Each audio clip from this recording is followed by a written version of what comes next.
आज आम यह भिडियो षष्ठ श्रेणी भूगोल बहिर द्वितीय अध्याय भूगोलक अक्षांश और द्राघिमा विषय अभ्यास कार्य आलोचना करवा। एक नंबरटी कही निम्नलिखित प्रश्नगुड़िकर उत्तर संक्षेप दियो। क नंबरटी कही पृथ्वीर केतोटी तापमंडल अच्छी एवं सेगुड़िकर नाम कौन। आंसर पृथ्वी रे 3टी तापमंडल अच्छी सेगुड़िकर नाम है ग्रीष्ममंडल, नातिशीतोष्ण मंडल और हिममंडल। तापर ख नंबरटी कही हिममंडलर उत्ताप सबुठारु कम कहीं। आंसर हिममंडल उभय गोलार्धरे मेरुवृत्त एवं मेरुर मध्यवर्ती अंचल अवस्थित होइथिबारु एठारे सूर्य दिग्बलय देखा जाती एवं एही अंचल रे सूर्य किरण अति तीर्यक भाव पड़ी थाए। फल एही अंचलद्वय कम तापमात्रा और सूर्यालोक पाई थाए एवं सर्वदा बरफाच्छन्न रही थाए। तेणु हिममंडलर उत्ताप सबुठारु कम रही थाए।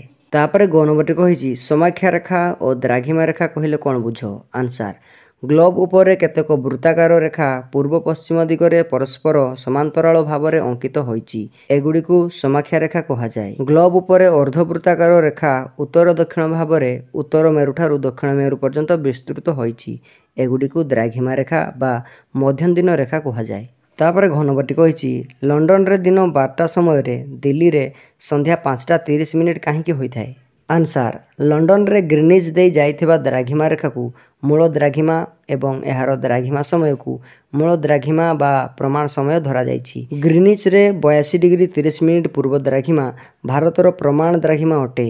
1 डिग्री द्राघिमार व्यवधान को 4 मिनिट हिसाब से भारतर समय ग्रीनिज बा लंडन ठारू 5 घंटा 30 मिनिट आगुआ हेबो। तेणु लंडन रे 12 घंटा समय भारतर दिल्ली रे संध्या 5:30 हेबो। तापर 2 नंबरटी कही ठीक उत्तर रे ठीक चिन्ह दियो। क नंबरटी कही मूल द्राघिमा रेखा केते डिग्री।